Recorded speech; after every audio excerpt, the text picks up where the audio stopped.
A'udzubillahi as-sami'il 'alim minasyaitonir rajim. Bismillahirrahmanirrahim. Assalamualaikum warahmatullahi wabarakatuh. Alhamdulillahi rabbil alamin. Wassalatu wassalamu ala asyrafil anbiya'i wal mursalin sayyidina wa maulana Muhammadin wa ala alihi wa sahbihi ajma'in.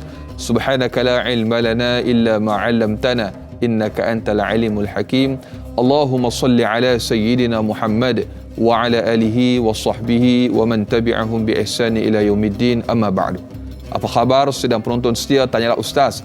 Biar tahu jangan keliru. Saya mengharapkan walau di mana jua anda semua berada, mudah-mudahan senantiasa berada dalam keadaan sihat walafiat, dirahmati lagi disayangi oleh Allah Subhanahu wa taala. Amin, Allahumma amin. Alhamdulillah. Kita panjatkan segala puja dan puji syukur kehadrat Allah Subhanahu wa taala. Kembali bersua kita pada pagi ini dalam Tanyalah Ustaz bagi edisi Rabu 25 Januari 2022 bersamaan dengan 22 Jamadil Akhir 1443 Hijri. Tuan-tuan dan puan-puan, para penonton, ibu-ibu, ayah-ayah, bakal penghuni syurga Allah Subhanahu wa taala. Tajuk yang cukup menarik yang bakal sama-sama kita diskusikan, kita bicarakan pada pagi ini, iaitu pengajian hadis 40 Imam Nawawi, sendi agama Islam. Dan sebagaimana biasa para penonton, kita bawakan bintang ilmuwan ke studio pada pagi ini bersama-sama dengan kita, iaitu Al-Fadil Ustaz Ahmad Fuad Muhammad Mukhtar. Assalamualaikum Ustaz. Waalaikumsalam warahmatullahi wabarakatuh. Apa khabar Ustaz? Alhamdulillah baik, sihat di Anas. Alhamdulillah sihat, ceria seperti selalu. Ceria insya-Allah. Alhamdulillah. Dan kita mengharapkan para penonton juga ceria dan juga bersiap sedia untuk topik kita pada pagi ini. Dan semestinya tidak lengkap perbincangan kita, diskusi kita, seandainya kita tidak raikan soalan ataupun kemusykilan daripada para penonton. Jadi untuk anda yang ingin mengajukan sebarang persoalan ataupun kemusykilan, jangan malu, jangan segan, malu bertanya sesat jalan. Hubungi kami menerusi talian bebas tol 1800 88 1677. Atau paling mudah, anda terus sahaja tinggalkan soalan anda menerusi ruangan komen di Facebook Tanyalah Ustaz TV3. Atau jangan lupa bagi yang menonton menerusi FB Live, laksanakan tanggungjawab anda, tekan butang kongsi, bantu sama-sama kita sebar luaskan. Mudah-mudahan bermanfaat insya-Allah. Dan Tanyalah Ustaz juga sebagaimana biasa bersiaran serentak menerusi TV3 dan TV9. Di TV9 kita lanjutkan siaran tambahan 30 minit sehingga jam 8.30 pagi. Jadi terus dia menonton sehingga ke hujung rancangan insya-Allah. Dan Fadil Ustaz, tidak perlu kita berbicara panjang kerana banyak perkara akan kita kongsikan untuk diskusi topik pada pagi ini. Dan untuk mukadimah saya serahkan kepada yang berbahagia Ustaz. Falyatafaddal masykur. Barakallahu fiik. Asyhadu an la ilaha illallah wa asyhadu anna Muhammadar Rasulullah. Bismillahirrahmanirrahim. Al-muhtaram al-alim ulama fi hadzal biladil mukarramah. Yang dihormati para alim ulama yang berada pada tempat, pada negara yang berkah ini, dan seterusnya para penonton yang dimuliakan oleh Allah Subhanahu wa taala, mudah-mudahan sentiasa berada dalam keadaan yang sihat sejahtera, berada di samping keluarga yang tersayang.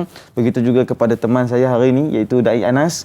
Mudah-mudahan para penonton yang dimuliakan oleh Allah Subhanahu wa taala, tidak kira di mana kita berada, Allah Ta'ala itu mentakdirkan kita dalam keadaan takdir yang baik-baik. Amin ya Allah. Kerana itulah yang disebutkan dalam doa kunut yang baru kita baca tadi, para penonton sekalian, wa qina bi rahmatika syarra ma qadait. Yang ini bermakna, dan aku berlindung daripada Engkau ya Allah, dengan rahmat Engkau ya Allah, daripada setiap takdir-takdir buruk yang Allah Ta'ala itu tetapkan di atas perjalanan kehidupan kita. Wabilhasil para penonton yang dimuliakan oleh Allah Subhanahu wa taala, disebutkan lagi di bawahnya, masya-Allah tabarakallah, falakal hamdu ala ma qadait.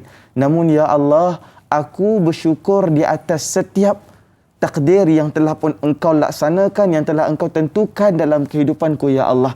Oleh kerana itu, para penonton yang dimuliakan oleh Allah Subhanahu wa taala, para pimpinan, para alim ulama, ibu dan ayah, dan semua ahli keluarga kita seluruhnya, keluarga Malaysia, mudah-mudahan Allah Ta'ala memberikan kita dalam keadaan kedamaian, dan Allah jadikan pagi ini ditepis segalanya takdir yang buruk dalam kehidupan kita. Amin ya rabbal alamin.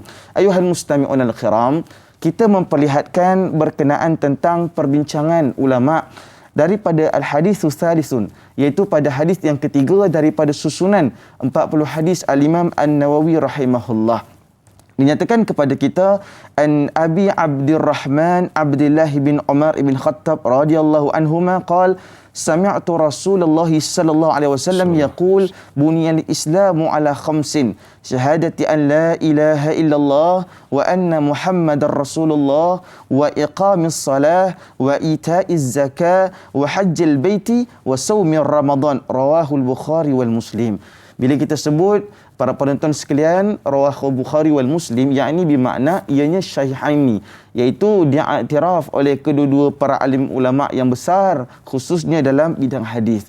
Cumanya kita melihatkan kepada perawi yang ada di dalam perbahasan ayat tersebut apabila dinyatakan kepada kita an Abi Abdurrahman Abdullah ibn Umar ibn Khattab radhiyallahu anhuma. Kenapa pertamanya disebutkan radhiyallahu anhuma?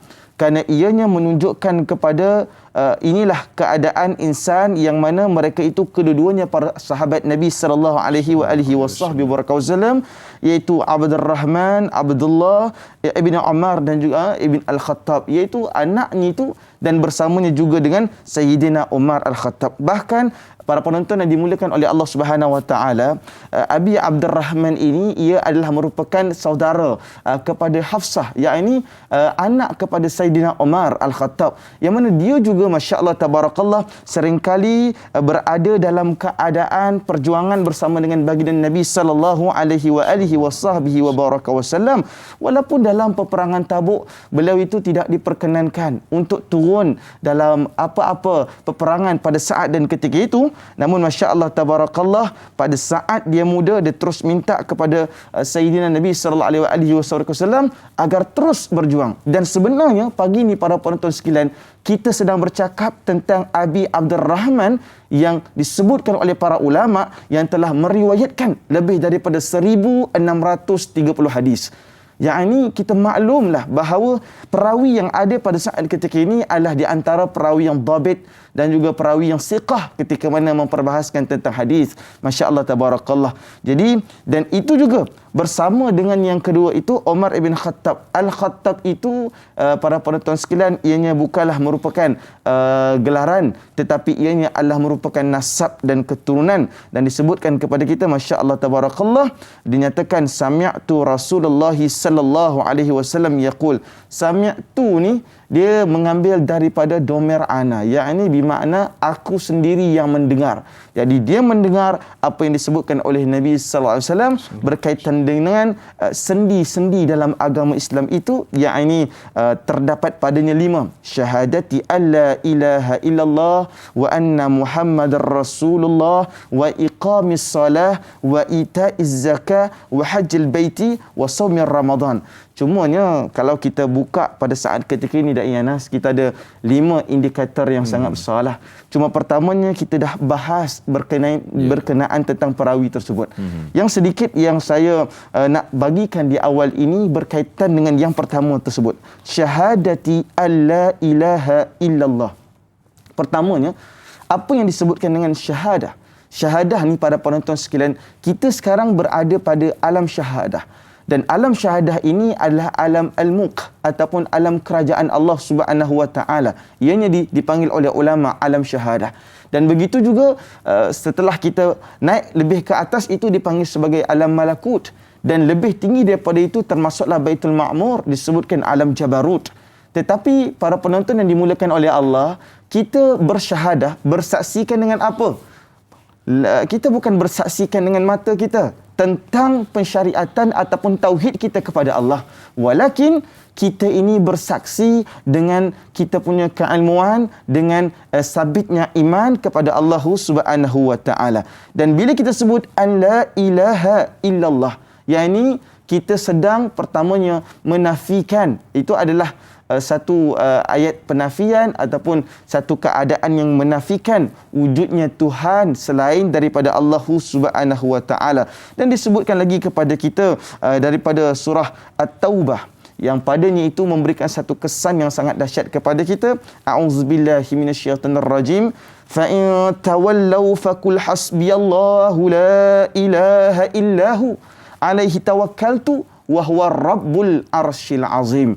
Yani membawa maksud kepada kita, kalaulah ada orang yang berpaling daripada keimanan kepada Allah, cukuplah engkau ucapkan hasbiyallahu la ilaha illahu, cukuplah Allah itu bagiku, tidak ada Tuhan selain daripada Dia, dan hanya kepada Allah Ta'ala itulah yang memiliki arasy yang agung. Adapun arasy itu, para penonton sekalian, adalah merupakan makhluk Allah. Dan sebagian ulama menyatakan itulah makhluk Allah yang paling besar sekali, dan Allah tidak berhajat terhadap makhluknya itu, kerana sifat Allah itu adalah qiyamuhu binafsihi, yakni Allah Ta'ala itu berdiri dengan sendirinya. Dan wa anna Muhammadar Rasulullah, yang dinyatakan di sini para penonton yang dimuliakan oleh Allah Subhanahu wa Ta'ala itu, ia adalah seperti mana tertulis dalam kitab Syekh Abdul Fattani ketika mana membahaskan, ini ulama tanah Melayu kita. Kenapa dalam kebanyakan kelima-lima perintah ini, apakah perintah yang paling kuat dan perintah yang paling dahsyat adalah pensabitan kita untuk mengikat hati kita dengan jazamnya kepada Sayyidina Muhammad sallallahu alaihi wasallam. Kerana Nabi Muhammad ini, dia bukan saja imam kepada Rasul, bahkan dia imam para anbiya. Kalau jumlah Rasul itu ikhtilaf bainal ulama, ada sebut 313, ada sebut 314 ataupun 315. Tetapi para anbiya itu sebenarnya dari Anas jumlahnya juga khilaf. Tetapi kita boleh ingat, kalau 124,000 jumlah para ashabah Nabi, begitu juga 124,000 jumlah yang sama terhadap berkaitan tentang jumlah Nabi. Itu khilaf bainal ulama. Tetapi para penonton yang dimuliakan oleh Allah Subhanahu wa Ta'ala, dalam surah As-Saffat pada ayat yang ke-37, Allah Ta'ala mensabitkan kepada kita dengan dinyatakan oleh Allah, a'udzubillahi minasyaitonir rajim, bal jaa'a bil haqqi wa saddaqal mursalin. Disebutkan kepada kita para penonton sekalian bahawa Nabi Muhammad itu dalam keadaan padanya bukanlah satu orang yang majnun, bukan gila, dan Nabi Muhammad itu juga bukan para penyair, tetapi dia datang dengan kebenaran, wasaddaqal mursalin, membawakan kepada kita, mengesahkan tauhid para nabi-nabi yang silam. Wabil hasil, para penonton yang dimuliakan oleh Allah Subhanahu wa Ta'ala, pembukaan itulah yang menjadikan tauhid dan aqaidul iman kita terikat teguh dengan Allah Subhanahu wa Ta'ala. Masya-Allah, tabarakallah, satu mukadimah yang luar biasa. Semangat daripada Fadil tetamu undangan kita, Fadil Ustaz Ahmad Fuad, dan kepada anda para penonton, mudah-mudahan jelas hala tuju topik kita pada pagi ini, Buniyal Islamu ala khamsin. Islam itu terdiri atas 5 perkara. Jadi sebagaimana telah pun dibicarakan oleh Fadil Ustaz, dan disebutkan hadis ini merupakan hadis yang sangat agung, dan mungkin sebagai satu indikator utama juga mungkin kita boleh jelaskan juga kepada para penonton mengapa ia digelarkan sebagai hadis yang agung. Sedikit daripada Fadil Ustaz. Insya-Allah, tabarakallah, para penonton sekalian, apabila ianya terkandung dalam kitab Al-Imam An-Nawawi rahimahullah. Imam Nawawi dia sama seperti mana Imam Al-Ghazali, sebahagian daripada ulama dalam mazhab Al-Imam Syafi'iyah, berakidah dengan akidah ahli sunnah wal jamaah. Dan disebutkan oleh Al-Imam Nawawi rahimahullah, dinyatakan kepada kita bahawa hadis ini terhitung di antara banyaknya hadis-hadis yang agung adalah kerana, kata Imam An-Nawawi, ianya menerangkan satu dasar ataupun foundation berkenaan tentang tasawur, yakni gambaran-gambaran yang sangat jelas dan merangkumi keseluruhan aspek pengibadatan seseorang hamba kepada Allah Subhanahu wa Ta'ala. Dan Imam An-Nawawi meletakkan ianya di antara awal daripada kitabnya ini adalah kerana melihatkan betapa pentingnya umat dan masyarakat memahami asalnya apa yang dinyatakan kepada kita sendi dalam agama Islam ini, kerana dengan sendi itulah agama Islam dapat berjalan dengan sempurna dan dapat berjalan dengan megah, para penonton sekalian. InsyaAllah, tabarakallah. Jazakallah khair Fadil Ustaz, dan banyak lagi para penonton akan kita kongsikan untuk topik kita pada pagi ini, pengajian hadis 40 Imam Nawawi, sendi agama Islam. Terus dia menonton, jangan ke mana-mana. Kembali selepas ini Tanyalah Ustaz, biar tahu jangan keliru.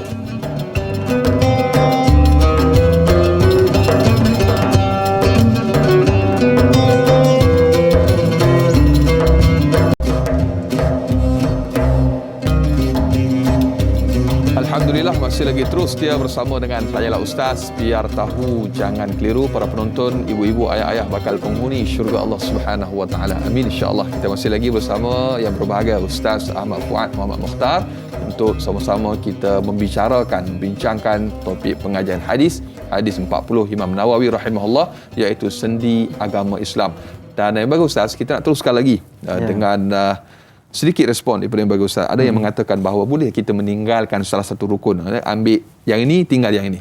Adakah sempurna pengabdian kita kepada Allah Subhanahu wa taala perjalanan kita? Sedikit respon. Masya-Allah tabarakallah, kalau kita melihatkan kepada dua ulama yang berada dalam mazhab Imam Syafi'i, iaitu Al-Imam Al-Haytami dan juga Al-Imam Ar-Ramli, menyatakan dengan jelas, kalaulah contoh satu orang tersebut dia menafikan pada sendi yang kedua, kita kira wa iqamis solah, katalah ada wa iqamis solah, tetap hukuman haddunnya itu daripada sudut Islam itu adalah diakhirkan nyawanya. Diakhirkan nyawanya. Tapi kalau dalam keadaan itu, kalau dia tak nak buat, tetapi kalaulah kata dia menafikan dalil, contohlah dia menafikan dalil, faqad kafar, maka dia akan terkoyak akidahnya dan dia juga akan terkeluar daripada Islam secara keseluruhannya. Jadi sebab itu pertanyaan daripada Da'i Anas tadi adalah dalam keadaan dia menafikan dalil ataupun dia menolak untuk melaksanakan perkara yang sedemikian. Ya, kalau dia menolak daripada melakukan perkara yang sedemikian itu, dia tidak termasuk sebagai kafir yang terkeluar daripada Islam, tetapi dia termasuk di antara artinya kafir bermakna derhaka kepada Allah Subhanahu wa taala, yang akan didapatkan kepadanya al-ithmun, iaitu dosa al-kabair, dosa-dosa yang besar yang akan menjadikan mereka berada dalam keadaan tidak tenteram dalam kehidupan. Para penonton, bila kita membangunkan Islam ini dengan kelima-lima perkara ini, sebenarnya kita sedang bercucuk tanam dalam hati dan iman kita kepada Allah Ta'ala. Tambahan lagi, para penonton sekalian, satu orang yang cuba menyempurnakan kembali hidupnya, membersihkan kembali jalan kehidupannya, mereka hanya dapat untuk menjumpai dasar kebahagiaan itu adalah apabila mereka menjadikan Islam sebagai satu jalan untuk pengabdian mereka kepada Allah Subhanahu wa taala. Allahu akbar, masya-Allah, tabarakallah. Orang yang misal orang yang tak solat, tapi dia tidak menafikan hukum solat, cuma dia malas nak buat. Jadi tidaklah sampai dia terkeluar daripada Islam. Tapi kalau dia menafikan, bahkan disebutkan oleh Imam Syafi'i, dia tidak boleh dikuburkan di perkuburan orang Islam. Masya-Allah, tabarakallah. Mudah-mudahan Allah Subhanahu wa taala memberikan hidayah, taufik kepada kita semua, khusus kepada masih lagi mereka-mereka yang mungkin ingin merasakan bahawa malah untuk mengerjakan solat, mudah diberikan hidayah, kekuatan oleh Allah Subhanahu wa taala. Dan kita nak respon Ustaz, soalan yang pertama telah pun ada di paparan skrin kita pada ketika ini. Syahira Lia Muhammad yang bertanya, Assalamualaikum warahmatullahi wabarakatuh. Waalaikumsalam. Waalaikumsalam warahmatullahi. Ringkas soalannya, apakah ikatan antara rukun Islam? Terima kasih. Baik, para penonton yang dimuliakan oleh Allah Subhanahu wa taala, ikatan ini ataupun kaitannya itu kalau dalam bahasa tauhid dia disebutkan sebagai ta'alluq, iaitu bermaksud satu kepentingan daripada yang pertama asyhadatu, dan ikatannya itu bermula dengan asyahadah. Apabila satu orang tersebut memulakan perbicaraannya dengan mengucapkan kalimah syahadatul la ilaha illallah, maka dia mula terikat untuk menjadi dan menyempurnakan kelima-lima rukun yang berada dalam hal dan keadaan ini. Harus kita faham, mengucap dalam solat dia bukan menyempurnakan pada awal maksud, iaitu mengucap dua kalimah syahadah tadi. Tidak. Mengucap dalam solat itu adalah sebahagian daripada yang kita lakukan dalam peribadatan kepada Allah Subhanahu wa taala. Jadi yang menjadikan kita para penonton sekian terikat dengan kelima-lima sendi Islam ini adalah apabila kita bersaksikan kepada Allah Subhanahu wa taala, menafikan tiada Tuhan yang layak disembah melainkan Allah Subhanahu wa taala. Jadi bila dia menafikan itu, para penonton, mestilah dia juga bersifat tanzih. Tanzih itu bermaksud apa? Mensucikan Allah Ta'ala. Dan bila kita cakap tentang Allah, para penonton sekalian, dia mestilah terkait dengan sifat-sifat kamalat, yakni sifat-sifat kesempurnaan. Segala jenis sifat kesempurnaan yang dinisbahkan pada akal fikir kita, yang kita lihat waras dan tidak menyanggahi kelemahan, maka itu sifat kepada Allah. Dan Allah itu juga ternafi dengan segala naqais dan sifat-sifat yang membawakan kepada kelemahan Allah Subhanahu wa Ta'ala. Wabil hasil, para penonton yang dimuliakan oleh Allah, sekali sahaja apabila kita telah pun mengucap kalimah syahadah kembali kepada Allah Ta'ala, maka ketika itulah Allah Ta'ala telah pun memimpin seluruh kehidupan kita. Orang Islam, dia tahu apa yang dia nak buat, dan dia tahu, Masya Allah Tabarakallah, ke mana hala tuju dia. Hidupnya itu, Masya Allah, terlalu dahsyat, dan mereka itu dalam keadaan menyerahkan seluruh urusan mereka kepada Allah Subhanahu wa Ta'ala. Dan disitulah kekuatan umat Islam yang membawa maksud kepada kita. Kalau kita mula mengucapkan dua kalimah syahadah, bermaksud mulalah tuntutan dan ikatan kita kepada Allah dan kepada agama yang diiktiraf satu-satunya oleh Allah Subhanahu Wa Taala. Masya-Allah, tabarakallah, mudah-mudahan terjawab persoalan sahabat kita yang bertanya. Dan yang bagus Ustaz, berikutnya kita raikan lagi soalan menerusi sahabat Facebook kita, Jura Azlin Sufyan yang bertanya. Baik, soalannya, Assalamualaikum warahmatullahi wabarakatuh. Waalaikumsalam warahmatullahi. Sesiapa yang melakukan semua rukun yang tersebut, maka dia adalah seorang Muslim yang sempurna imannya. Soalannya Ustaz, bolehkah Ustaz terangkan orang yang digelar fasik dan munafik? Mohon pencerahan, terima kasih. Biar tahu, jangan keliru. Mudah-mudahan Allah Ta'ala melindungi kita daripada menjadi golongan-golongan sedemikian, insyaAllah. Amin. Allahumma salli ala Muhammad wa ala alihi wa sahbihi wasallam. Fasik ni dan munafik ni, dia termasuk para penonton sekalian didalilkan dalam surah Al-Ma'un, ara'aital ladzi yukadzibu biddin. Saya nak bagi tahu, lebih cantik digunakan istilah mungkin munafik, ataupun kalau munafik itu diistilahkan dalam lugatan ataupun istilahan, dia mungkin akan jadi pendusta kepada agama. Sebab itu saya tak setuju istilah yang menyatakan penunggang kepada agama. Penunggang dalam agama ni daripada perkataan raqibah. Saya tak pernah jumpa dalil dalam Quran yuraqiba biddin. Itu tak ada dalam Quran pun. Tak ada istilah yang nak tak aku tunjukkan kepada engkau mereka-mereka yang menunggangkan agama. Jadi kita tak boleh sepakat untuk terima perkataan penunggang agama ini. Saya minta maaf sangat-sangat. Saya harap semua para penonton yang berada pada pagi ini supaya kita faham bahawa bila kadang-kadang mungkin dibalas balik. Habis itu kalau aku nak tak tunggang agama, aku nak tunggang apa? Dia bukan macam itu para penonton yang dimuliakan oleh Allah. Kerana agama itu bukan tunggangan. Kerana tunggangan itu dilihatkan sebagai khadam. Dan khadam itu tidak mulia. Dan ia bermaksud ianya bukan berada pada makam yang ali, dia bukan berada pada makam yang tinggi. Sedangkan Islam itu adalah tinggi dan tiada yang lebih tinggi berbanding daripada Islam. Sebab itulah para penonton yang dimuliakan oleh Allah Subhanahu Wa Taala, bila kita nyatakan tentang pendusta kepada agama, termasuklah dikategorikan ianya sebagai golongan munafik dan juga golongan fasik. Cuma yang menjadi perbezaan pada hari ini adalah munafik di antara orang yang mendustakan agama Allah Subhanahu Wa Taala, yang mana mereka beribadah kepada Allah Taala tetapi padanya ada kelalaian, pada diri mereka ada pendustaan, dan mereka ini adalah kadzib, al-kadzab, pendusta kepada agama mereka. Tetapi al-fasiq ini ataupun fasik ini pula adalah satu orang yang kekal berterusan melakukan dosa kecil kepada Allah Subhanahu Wa Taala. Dan hari ini siapa di antara kita dapat memastikan satu hari kita tidak dapat mengelakkan, tertolak daripada dosa-dosa peribadi kita. Sebab itulah Sayyidina Ali karamallahu wajhah menyatakan kepada kita, kalau kita nak maklum tentang bagaimana kedudukan kita kepada Allah Subhanahu Wa Taala, adakah bagaimana keadaan kita bersuluk, yakni bersendirian kepada Allah. Bersendirian kepada Allah ni apa dalilnya? Dalilnya para penonton sekalian adalah Nabi menyepikan dirinya di Gua Hira atas tujuan untuk mendapatkan jawapan. Walaupun kalau Nabi bersolat jemaah dengan Khadijatul Kubra, maka ianya tetap mendapat keberkatan. Tetapi Nabi menyepikan dirinya bagi mengenal siapa diri dia. Bila Nabi mengenal dirinya, sebab itulah Rasulullah itu mengenal Tuhannya. Para penonton yang dimuliakan oleh Allah Subhanahu Wa Taala. Masya-Allah, tabarakallah. Mudah-mudahan terjawab persoalan sahabat kita. Dan berikutnya yang bagi Ustaz, kita raikan satu lagi soalan menerusi Sal Rasid Cik di Facebook. Assalamualaikum warahmatullahi wabarakatuh. Waalaikumsalam warahmatullahi wabarakatuh. Soalan yang pertama, apakah perkara penting yang perlu diketahui dalam bersyahadah?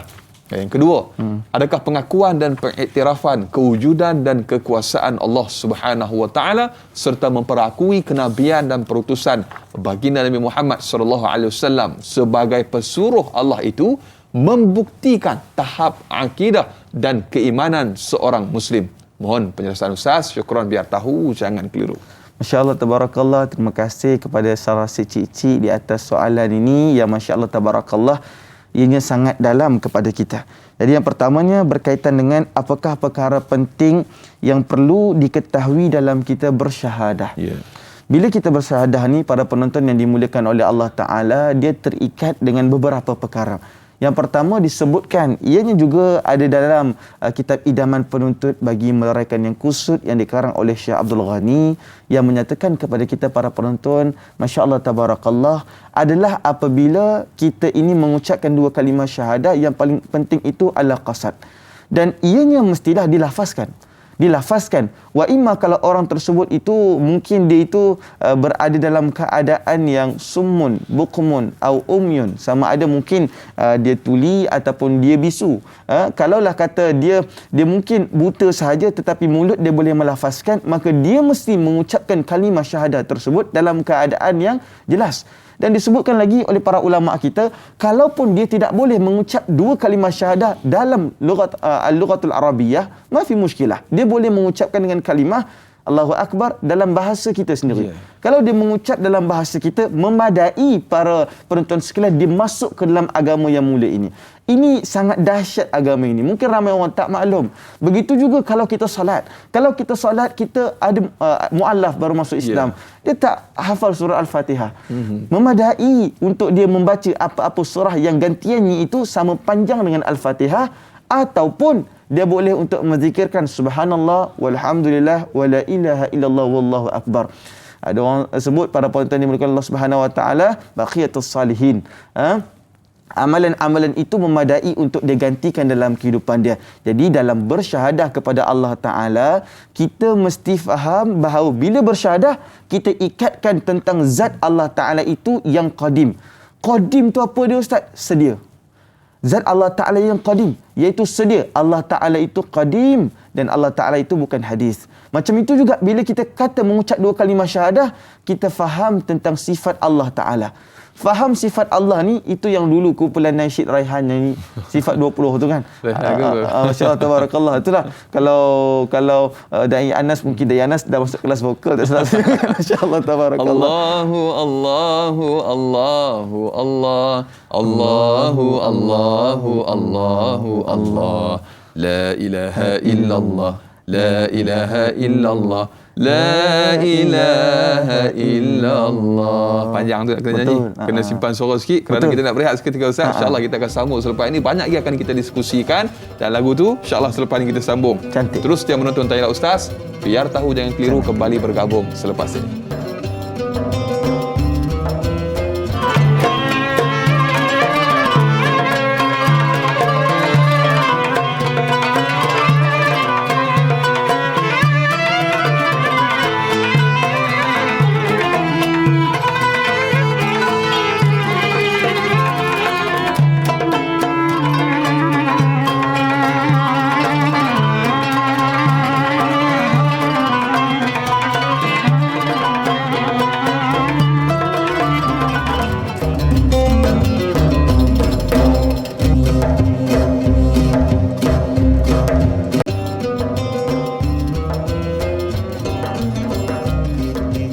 Alhamdulillah, masih lagi terus setia bersama dengan Tanyalah Ustaz, biar tahu jangan keliru. Para penonton, ibu-ibu, ayah-ayah bakal penghuni syurga Allah Subhanahu wa taala, kita masih lagi bersama yang berbahagia Al-Fadil Ustaz Ahmad Fuad Muhammad Mukhtar untuk kita membicarakan topik pengajian hadis 40 Imam Nawawi rahimahullah, sendi agama Islam. Dan bagi Ustaz, kita di talian pada ketika ini kita nak raikan soalan ataupun pemanggil kita. Halo, Assalamualaikum.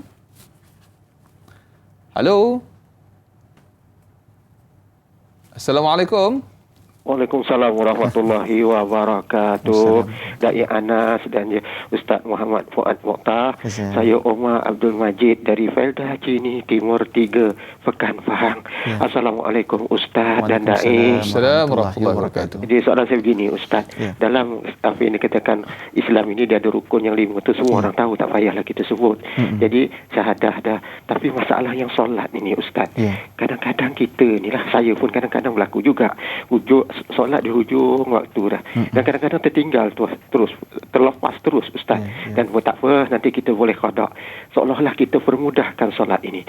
Soalan saya, apakah kerana kita mempermudahkan, kita tak meninggalkan sendi agama itu? Kerana kita anggap kita dah sibuk, kerana kesibukan tugas tu kita tinggal dan kata boleh qada. Jangan risau, kita boleh qada. Tu Allah Maha Pengampun lagi Maha Penyayang. Jadi apakah ini boleh kita berlandaskan perkara macam ini ke? Sedangkan kita dah tahu sendi agama itu cukup penting dalam agama Islam. Dan kadang-kadang pun puasa bulan Ramadan pun tertinggal juga, boleh qada juga. Jadi masalah macam seolah dipermudah-mudahkan sangat.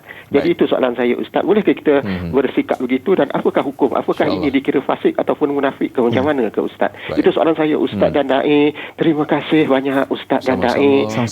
Terima kasih banyak. Assalamualaikum. Waalaikumsalam warahmatullahi wabarakatuh. Terima kasih Haji Omar Abdul Majid. Soalan yang cukup luar biasa. Terkadang mungkin atas faktor malas dan sebagainya ataupun kita melengah-lengahkan tu, mungkin ada sebab-sebab kerja dan sebagainya. Tapi apakah penyebab dan juga mungkin solusi kepada pertanyaan yang diajukan oleh pemanggil kita sebentar tadi? Para penonton yang dimuliakan oleh Allah Subhanahu Wa Taala, as-salat ini dia sama dengan kefarduan wuduk, walaupun ada khilaf di antara ulama, iaitu dia jatuh ketika mana peristiwa Isra' wal Mi'raj. Cumanya antara perkara yang paling berat para penonton sekalian adalah dalam dalil Al-Quran. Apakah dalil setiap amalan kita malas ibadah, lewatkan solat, ianya akan dicatatkan dalam satu kitab? Ada dalil, bukan ulama dulu cakap kosong saja. Apa dalilnya Ustaz? Iaitu pada surah Al-Isra ayat yang ke-14. Dinyatakan kepada kita, a'udzubillahi minasyaitonirrajim, Iqra' kitabaka kafa binafsika al-yawma 'alaika hasiba. Sadaqallahul aliyul azim. Yang bermaksud kepada kita, bacalah kitabmu itu dan cukuplah dirimu sendiri yang pada hari ini yang akan menghisapkan apa yang telah kamu persembahkan kepada Allah. Para penonton, di antara siksaan yang paling awal yang Allah Ta'ala akan berikan kepada insan, terutama yang lewatkan salat, yang tinggalkan Allah Ta'ala, yang memutuskan hubungannya dengan Allah, maka adalah apabila dia mengambil urusannya ataupun mengambil kehidupannya itu dengan kitabnya itu. Sebab itu kitab amalan kehidupan kita ini telah pun dinasihatkan oleh Al-Imam Al-Ghazali, tapi diajarkan oleh ulama-ulama teras, diajarkan oleh ulama-ulama kita. Mudah doa dia, hanya 4 perkataan sahaja yang memungkinkan nanti Allah Ta'ala bagi kita amalan dengan tangan kanan kita, iaitu Allahumma a'tini kitabi biyamini. 4 perkataan saja para penonton sekalian. Allahumma a'tini kitabi biyamini. Cuba ibu-ibu dan ayah-ayah yang dekat rumah tu, para penonton, adik-adik, abang, akak semua yang dekat restoran ke, ikut Ustaz baca. Bismillahirrahmanirrahim. Bismillahirrahmanirrahim. Allahumma a'tini kitabi biyamini. Yang ini terima kasih kepada semua. 4 perkataan ini para penonton sekalian membawakan kepada kita, ya Allah, bagilah catatan amalanku ini ya Allah kepada diriku ya Allah dengan tangan kananku ya Allah, bil yamini. Cuma para penonton sekalian, dan ianya membuktikan kepada kita pensyahadatan kita kepada Allah Subhanahu wa taala. Adapun solat yang ditinggalkan, masya-Allah tabarakallah, alladzina hum an salatihim sahun. As-sahun itu dibahaskan oleh ulama, adalah ulama tafsir, adalah satu orang yang melalaikan solat, tidak menghargai waktu solat, dan mereka solat pada waktu-waktu uzur. Apa maksud uzur? Iaitu waktu itu hanya sesuai untuk solat dan tak sempat wirid, dan setelah itu datang pula waktu yang lain. Itu maksud uzur. Waktu uzur daripada sudut fiqh. Cuma para penonton yang dimuliakan oleh Allah Subhanahu Wa Taala, maklumlah kepada kita bahawa orang yang macam ini, mereka akan tidak mendapatkan apa-apa ganjaran. Ini juga termasuk para penonton. Betul saya nak cakap berkenaan tentang rukhsah solat Jumaat. Hari ini masih ada orang tak nak solat Jumaat sebab dia berpegang kepada fatwa yang lama, iaitu rukhsah untuk mereka tidak datang solat Jumaat. Kena maklum, antara yang menyebabkan rukhsah itu keluar adalah hak penjarakan sosial. Begitu juga dalam keadaan pembukaan masjid. Kalau diikutkan di beberapa negeri hari ini, rukhsah untuk tidak solat Jumaat hakikatnya telah pun terbatal. Dimansuhkan. Telah pun dimansuhkan. Dan perkara ini kena faham, perkara tersebut telah pun dinasakh mansuhkan. Sebab itu para penonton sekalian, datang solat Jumaat dan cari mereka mudah kan. Memang betul hari ini sukar untuk jabatan agama memperkuat kuasakan undang-undang bagi menangkap orang tak solat Jumaat. Kerana dalam keadaan kestabilan keamanan. Cuma apa yang paling penting para penonton dimuliakan oleh Allah Ta'ala, tak boleh datang solat Jumaat. Cumanya, apakah hukumnya Ustaz? Orang yang sama juga lalaikan solat Jumaat, dia datang-datang dah rakaat kedua ataupun rakaat pertama, dia tak dengar khutbah. Maka disebutkan dalam kitab Minhaj bahawa mereka itu tidak akan dapat apa-apa ganjaran pada hari Jumaat tersebut. Tak akan dapat apa-apa ganjaran. Bila kata tak akan dapat apa-apa ganjaran, bermaksud mereka hanya melewati amalan fardu mereka tanpa mereka dapatkan ganjaran yaumul Jumaah. Sebab itu para penonton yang dimuliakan oleh Allah Subhanahu Wa Taala, tolong nasihatkan ahli keluarga kita pergi awal kepada masjid, kerana dapat dikarangkan dalam kitab para ulama, sesungguhnya para malaikat itu telah pun menutupkan kitab mereka saat khatib telah mula berjalan menaiki mimbarnya ya Anas. Masya-Allah tabarakallah, mudah-mudahan jelas dan juga terjawab persoalan sahabat pemanggil kita seperti tadi. Amin. Dan berikutnya kita raikan soalan yang datangnya daripada Al-Shail Al-Syai di Facebook. Assalamualaikum warahmatullahi wabarakatuh. Waalaikumsalam warahmatullahi. Bagaimanakah yang dikatakan sembahyang itu mampu mencegah perbuatan keji dan mungkar?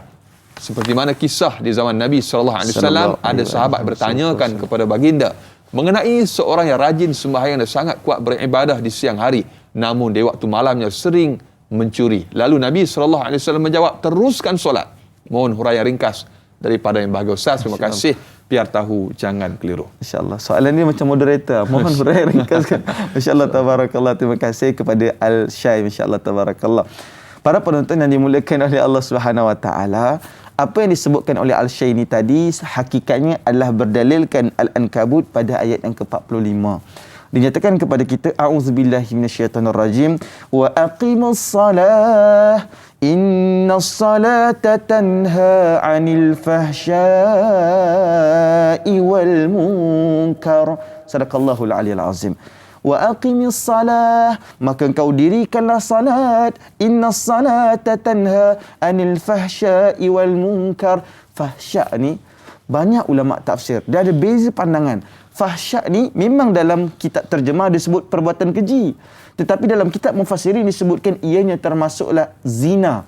Termasuklah zina. Maka solat itu dia akan mencegah satu orang tersebut as-sariqah. Dia juga akan menyelamatkan dia daripada perbuatan mencuri. Para penonton sekalian, termasuklah pada perbuatan tersebut iaitu disebutkan dalam solat kepada Allah Subhanahu Wa Taala. Dan sebab itulah masya-Allah tabarakallah, bila kita maklum tentang perbuatan itu, bila kita sebutkan wal munkar, dalam keadaan pula mungkar apa-apa jenis kejahatan dalam kehidupan kita. Apa yang nak diajarkan kepada kita para penonton sekalian adalah sejauh mana pun nakal kita, jahat kita, jangan pernah kita meninggalkan solat kita.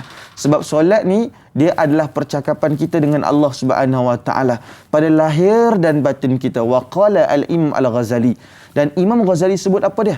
Yang dikehendaki oleh Allah Subhanahu Wa Taala itu adalah jiwa solat. Jiwa solat. Bukan Allah inginkan ataupun bukan Allah murka dengan keinginan jasad kita, kerana itu pinjaman daripada Allah.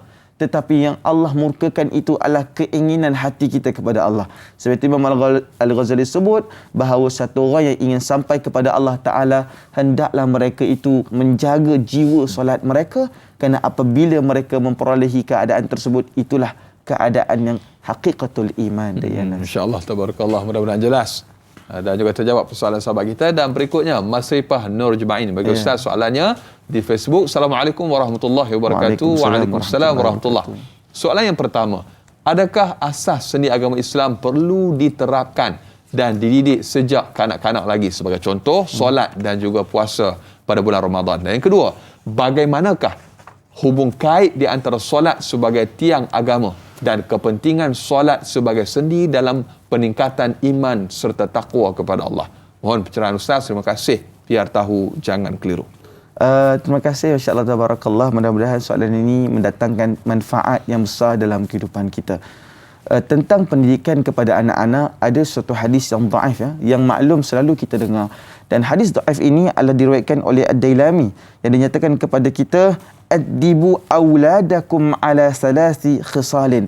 Kau kena ajar anak engkau dengan 3 urusan perkara. Apa dia? Keadaannya hubbi nabiyyikum wa hubbi ahli baitih wa qiraatul Quran, fa inna hamlatal Quran fi zillillah yawma la zillun zillahu ma'a anbiya'ihi wa asfiyaihi. Ya, memang betul antara perkara yang diminta ataupun diajarkan adalah kita mencintai baginda Nabi sallallahu alaihi wasallam. Dan tamsilan bagi mencintai baginda Nabi itu adalah wa aqimus salah. Kita membangunkan sembahyang kepada Allah Subhanahu Wa Taala. Dan didikan inilah yang Nabi berjaya lenturkan kepada ke-7 orang anak Nabi. Walaupun 3 daripada 7 anak Nabi, para penonton sekalian, seluruhnya meninggal awal, yang anak-anak lelaki Nabi. Bahkan yang paling masyhur fi inha'il alam pula adalah anak bungsu Nabi, iaitu Sayyidatina Fatimah Zahra, yang pada akhirnya dia bernikah bersama dengan Sayyidina Ali. Namun apa yang kita maklumkan para penonton dimuliakan oleh Allah Subhanahu Wa Taala, Nabi itu mendidik anak-anaknya dengan sejernih-jernihnya, menunjukkan kalam yang indah. Bahkan termasuklah sama Ramadan, berpuasa pada bulan Ramadan ni, para penonton dimuliakan oleh Allah Taala, kita pun tak lama lagi dah. Tak lama lagi ni keluarlah ni iklan-iklan bila masuk bulan Ramadan ni. Jadi bila dah kata Ramadan ni dan nak kita masuk ni, termasuklah didikan ataupun tarbiyah. Tarbiyah yang mana ta'dib, iaitu satu proses pentarbiahan bagi memastikan mereka itu dapat mengenal Allah Subhanahu wa taala. Adapun kalau kita sebut tentang iman serta takwa, soalan yang kedua itu, dia sebenarnya satu jawapan yang ataupun satu istilah yang akhirnya ulama menyatakan perkara tersebut ada kebersamaan, iaitu apabila satu orang dapat balik kepada Allah Subhanahu wa taala dan dia juga dapat membangunkan kepentingan dalam peribadatannya kepada Allah, maka Allah menjadikan kehidupannya itu banyak perubahan dia. Dan kalau kita nak mengubah hidup kita, ubahlah bagaimana pandangan kita terhadap solat. Para penonton yang dimuliakan oleh Allah, kerana as-salat ini adalah cara kita nak bercakap dengan Allah, cara kita komunikasi dengan Allah. Hanya orang yang meletakkan waktu yang secukup-cukupnya untuk bercakap dengan Allah, mereka akan dapat secukup-cukupnya dalam keadaan yang sangat barakah. Disebutkan kepada kita, Masya Allah tabarakallah, qad aflaha man aslam. Sangat gembiralah orang yang mana menyerahkan kehidupan mereka kepada Allah. Wa ruziqa kafafan. Allah akan berikan kepada mereka rezeki yang sempurna. Wa qanahullahu ma atah. Dan Allah akan berikan kepadanya rasa cukup dengan apa yang Allah berikan pada penonton sekalian. Ini dia dua perkara yang mana pertamanya waruziqa kafafan. Allah bagi kat kita rezeki sempurna. Itu wa imma kafir au mukmin, semuanya dapat. Yang tak dapat itu masya-Allah tabarakallah adalah wa qanahullahu ma atah. Allah memberikan kepada kita rasa cukup di atas setiap perkara yang diberikan. Rasa cukup itu satu nikmat yang lain setelah mana nikmat rezeki yang sempurna dan yang nas. Masya-Allah tabarakallah. Ada yang menyebutkan, bagi Ustaz sikit respon selepas ni, solat tapi masih lagi tak tenang jiwa, masih lagi melakukan dosa dan sebagainya. Dan dia kata solat pun buat apa Ustaz? Orang yang solat pun ramai je yang susah. Jadi mungkin sedikit respon daripada Ustaz. Kita nak berehat seketika, jadi terus dia menonton Tanya Ustaz. Biar tahu jangan keliru, kembali bergabung selepas ini.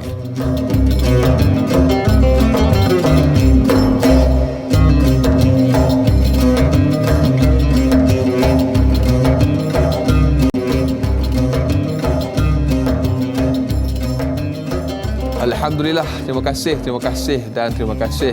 Kurang lebih sejam kita bersiarat semestinya dalam Tanya Ustaz. Biar tahu jangan keliru. Para penonton, ibu-ibu, ayah-ayah bakal penghuni syurga Allah Subhanahu wa taala. Amin insya-Allah. Teruskan berselawat ke atas junjungan mulia baginda Nabi Muhammad sallallahu alaihi wasallam. Allahumma salli ala sayyidina Muhammad wa ala ali sayyidina Muhammad. Kita masih lagi bersama dengan Al-Fadhil Ustaz Ahmad Fuad Muhammad Mukhtar untuk kita berbicara topik pengajian hadis 40 Imam Nawawi rahimahullah, sendi agama Islam. Dan bagi Ustaz, kita ada pemanggil yang berikutnya di talian pada ketika ini, Kak Yat. Halo, Assalamualaikum. Waalaikumsalam. Halo. Waalaikumsalam warahmatullahi wabarakatuh. Ya Kak Yat, dapat silakan. Dengar, ya? Dapat. Ya, baik-baik insya-Allah. Assalamualaikum Ustaz. Waalaikumsalam warahmatullahi wabarakatuh. Kak Yat, dalam kita menegakkan perkara pertama yang kita perlu lawan adalah nafsu dan mujahadah kita itu sendiri Ustaz. Adakah Allah memandang kepada kesungguhan kita itu Ustaz? Dan lagi satu Kak Yan nak tanya, adakah kita boleh beramal dengan mengharapkan ganjaran? Tidakkah itu ikhlas sedangkan memang niat kita lillahi ta'ala? Dan lagi satu soalan Ustaz, Kak Yan nak tanya, apakah hukum kita nak beribadat kita seolah merasakan terpaksa? Adakah perlu paksaan dalam beribadat ni Ustaz? Itu saya soalan saya. Terima kasih. Assalamualaikum. Waalaikumsalam warahmatullahi wabarakatuh. Terima kasih Kak Ayat, 3 soalan yang cukup menarik. Cuma soalan ketiga tu saya kurang jelas. Tak apa, nanti kita akan dapat sedikit gambaran sebenar. Baik, kita respon dulu soalan yang pertama dan juga soalan yang kedua. Bagi Ustaz, dipersilakan. Baik, Allahumma salli ala Muhammad wa ala alihi wa sahbihi wa baraka wasallam. Para penonton yang dimuliakan oleh Allah Ta'ala, terima kasih Kak Ayat. Perkara pertamanya adalah saya nak cakap tentang bagaimana satu orang beribadah yang mana dia mengharapkan ganjaran daripada Allah Subhanahu wa taala. Dahulu ketika mana dalam satu hadis yang diadakan dalam kitab Al-Imam An-Nawawi juga dinyatakan tasaddaqanna ya ma'syaran nisa. Nabi pernah sebut kepada orang perempuan agar engkau itu mestilah pergi bersedekah. Maka Zainab itu di antaranya disebutkan dalam sebagai riwayat dikabarkan bahawa ianya adalah merupakan seorang isteri yang taat kepada Allah Subhanahu Wa Taala. Dia dengar je Nabi kata, maka dia terus cepat-cepat balik ke rumah. Tak habis kuliah tu. Jadi dia dah habis kuliah tu terus balik ke rumah. bertemulah dengan Ibnu Mas'ud. Ibnu Mas'ud ni, para penonton dimuliakan oleh Allah, adalah di antara sahabat Nabi yang sukar, yang miskin. Termasuk Bilal, termasuk Huzail. Itu termasuk semua sahabat-sahabat Nabi yang miskin. Yang kaya banyak juga. Cuma para penonton dimuliakan oleh Allah Ta'ala, akhirnya, dan itu isteri kepada Ibnu Mas'ud datang balik jumpa Nabi, dan dia tanya dekat Ibnu Mas'ud, wahai abang, adakah saya boleh nak bagi pendapatan saya kepada abang? Ibnu Mas'ud kata apa? Jangan tanya pada aku. Jangan nak bersedekah kepada aku. Sebab tadi aku dengar Nabi kata, bersedekahlah engkau wahai keseluruhan wanita. Maka para penonton dimuliakan oleh Allah, Ibnu Mas'ud tak nak jawab. Ibnu Mas'ud suruh kepada isterinya pergi balik bertanya dengan Nabi. Bila balik bertemu dengan Nabi, terjumpa pula dengan Sayyidina Bilal ibn Rabah. Dan kata, aku nak tanya dekat Nabi, adakah boleh kalau aku nak bersedekah kepada suamiku? Kalau sedekah kepada suamiku? Nabi jawab dengan jelas dan Anas. Dikatakan kepada kita, lahuma ajran. Engkau, kalau kau berikan kepada suami engkau, ada padanya itu 2 ganjaran. Nabi tak jawab dengan keadaan, nah, Nabi sebut lahuma ajran. Kalau kau beri apa-apa barang hadiah kepada suami engkau, engkau akan dapat 2 ganjaran. Termasuk dia 2 tersebut, ajran sadaqati wa ajran qarabati, iaitu engkau akan dapat ganjaran sebab engkau bersedekah, dan engkau akan juga dapat ganjaran kerana engkau memberikan kepada ahli kerabat. Sebab itu para penonton yang dimuliakan oleh Allah Subhanahu Wa Taala, beramal dengan ganjaran itu adalah pada peringkat yang satu orang ahli ilmu. Tapi kalau satu orang yang telah arif billah, yang telah sampai kepada Allah Subhanahu Wa Taala, dia maklum bahawa ganjaran itu adalah bahagian Allah, dan Allah mempunyai sifatnya yang mana harus untuk sama ada Allah memberikan pembalasan di atas ganjaran kita, dan tak ada masalah pun. Sebab saya nak tambah sikit dalil bagaimana Ummu Salamah dulu dari Anas, yang bila dia menghadapi ujian dalam kehidupan dia kematian Abu Salamah yang terkena pedang dalam perang Uhud, dia doa kepada Allah, Allahumma ajurni fi musibati, ya Allah, kau berikan ganjaran kepada aku ya Allah di atas ujian yang menimpa aku. Dan Allah Ta'ala makbulkan doa dia. Dan akhirnya Allah Ta'ala kahwinkan Ummu Salamah dengan baginda Nabi sallallahu alaihi wasallam. Ya, kalau kita ada ujian kepada Allah, maafi muskilah kalau kita nak minta ganjaran. Tetapi soalnya adalah bagaimana tauhid kita kepada Allah. Kerana kalau berakhir dengan ganjaran, kita takut yang dikejar itu hanyalah ganjaran balasan daripada Allah.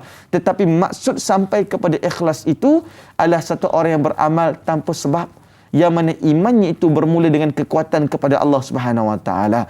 Jadi sebab itu para penonton yang dimuliakan Taala, itu kekuatan untuk kita. Lagi satu soalan apa dia, Anas? Soalan ketiga kita tak jelas kerana kita ada masalah teknikal sikit Ustaz. Dan mudah-mudahan jelas jawapan kepada persoalan yang telah pun diajukan oleh penonton kita sebentar tadi.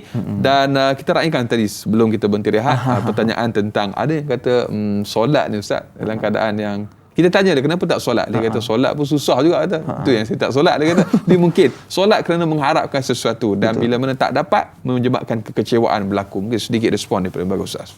Para penonton yang dimuliakan oleh Allah Ta'ala, dulu ada sahabat Nabi namanya Abid bin Bashir.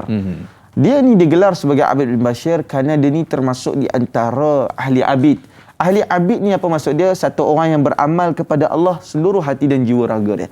Dan amalan Abid bin Bashir ini adalah dia setiap malam kalau bangun tahajud mesti baca surah Al-Kahfi dia, Anas. Kita Al-Kahfi juga, Al-Kahfirun, pendek sikit. Tapi kalau Abid bin Bashir ni, para penonton membaca surah Al-Kahfi.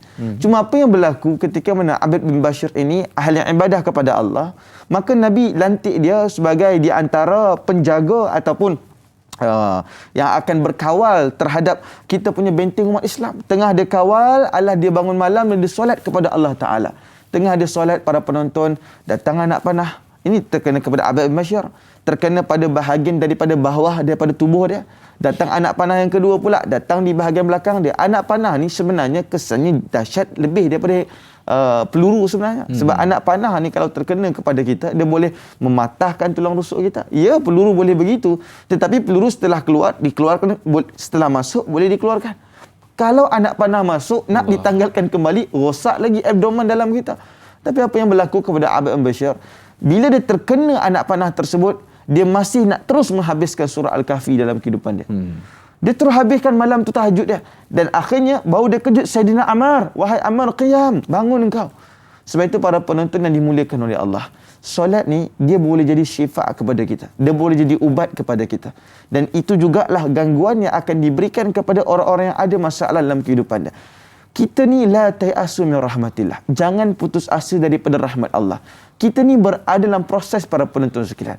Kita belum sampai pada matlamat kehidupan. Kita berada dalam perjalanan pada tingkatan daripada tangga ke tangga berkenaan tentang ke mana hala tuju kita kepada Allah. Jadi bertenanglah. Hari ini mungkin kita diuji. Begitu juga dengan Nabi. Pernah diuji. Tetapi akhirnya nanti ujian ini akan terlihat manis apabila kita mendekatkan diri kepada Allah. Kita ni tak ada nilai. Dan kita tak ada nilai. Dan bila kita tak ada nilai, letaklah nilai itu kepada Allah. Kerana Allah Allahu Akbar kabira. Nilai Allah adalah Allahu Akbar kabira. Maha besar Allah. Kabira itu taukid, iaitu bermaksud maha besar Allah sebesar-besarnya. Itulah nilai Allah, iaitu tidak ternilai. Besarnya itu sebesar-besarnya. Wallahu a'lam. Masya-Allah, tabarakallah, subhanallah, satu penjelasan yang mudah-mudahan memberi satu gambaran kepada kita betapa pentingnya untuk kita menghayati topik yang kita bicarakan pada pagi ini, sendi agama Islam. Dan berikutnya yang bagi Ustaz dan juga sedang penonton, kita raikan lagi soalan menerusi sahabat Facebook kita, Pak Suli Romli yang bertanya. Assalamualaikum warahmatullahi wabarakatuh. Waalaikumsalam warahmatullahi wabarakatuh. Bagaimanakah untuk kita menambah baik amalan yang bermula sejak akil baligh sehingga ke hujung hayat kita nanti? Dan bagaimana pula jika suatu masa kita melakukan amalan sekadar yang termampu akibat daripada ujian yang tidak dapat dielakkan seperti mana solat, puasa, zakat ataupun haji, sedangkan ianya merupakan sendi agama yang dituntut kepada kita? Mohon pencerahan Ustaz. Terima kasih. Biar tahu, jangan keliru. Masya-Allah, tabarakallah. Cabaran, ujian Ustaz. Kan. Terima kasih kepada Pak Suli Ramli, para penonton sekalian. Ini adalah soalan para muhibbin, orang yang mencintai Allah, mencintai Nabi sallallahu alaihi wasallam. Dia dah sakit, dia tak boleh beramal. Ustaz, ada tak dalil yang menyatakan apa yang Allah Taala akan berikan kepada mereka? Dan ya, ianya ada. Dan ia tercatat dalam kitab tafsir Ibnu Katsir berkenaan dengan satu orang, iaitu mereka ini tersekat kepada Allah Subhanahu Wa Taala. Maka apabila satu orang itu tersekat, dia ni satu orang beramal kepada Allah Subhanahu Wa Taala, tetapi dia tak mampu untuk lakukan apa-apa lagi kerana dia itu telah pun terhalang oleh kerana ujian yang berlaku dalam dirinya. Maka akan datang para malaikat untuk bertanya kepada Allah Taala, terutamanya malaikat yang berada pada waktu subuh. Dari Anas disebutkan dalam hadis, wa tajtami'u malaikatil laili wal malaikatin nahari fi salatil fajar. Dan Allah itu akan menghimpunkan seluruh jenis malaikat yang bertugas pada waktu malam dan juga seluruh jenis malaikat yang bertugas pada waktu siang, pada waktu subuh. Itu hadis. Cumanya katalah kita ni ahli subuh tapi tak dapat bangun, para penonton sekalian, apa yang berlaku juga? Para malaikat akan sampaikan kepada Allah. Ya Rabbana, sesungguhnya Tuhanku, ada di antara hamba-Mu itu berada dalam keadaan yang terhalang untuknya melakukan amalan tersebut. Maka apa kata Allah Subhanahu Wa Taala? Katanya dalam keadaan hadis kursi, kau berikan ganjaran kepadanya kamislih, seperti mana amalannya saat dia sihat. Dan sehinggalah ketika mana dia sembuh, au yamutu, ataupun au yamut, dinyatakan kepada kita sama ada dia berada dalam keadaan kembali sembuh ataupun dia meninggal dunia kepada Allah Subhanahu Wa Taala. Dan hadis ini, para penonton yang dimuliakan oleh Allah Subhanahu Wa Taala, atau kama qala, dinyatakan kepada kita, kalaulah dia kembali kepada Allah Subhanahu Wa Taala dalam keadaan yang baik, dalam keadaan yang jelas, maka Allah akan tetap memberikan ganjaran kepada dia. Dia tak boleh buat, disebutkan dalam hadis, maka Allah akan tetap berikan ganjaran kepada dia sehinggalah dia itu sembuh ataupun au yamut, ataupun dia mati kembali kepada Allah Taala. Itulah pencen amalan. Masya-Allah, tabarakallah, dipanggil pencen akhirat. Pencen akhirat. Masya-Allah, tabarakallah. Dunia ada pencen, akhirat pun kita kena ada persediaan pencen kita. Dan yang bagi Ustaz, saudara-saudara, kita telah pun sampai di penghujung rancangan di TV3. Kita akan tamat siaran di sini. Kita akan sambung lanjutan 30 minit siaran tambahan di TV9. Terus dia menonton Tanyalah Ustaz, biar tahu jangan keliru, kembali bersua di TV9 selepas ini.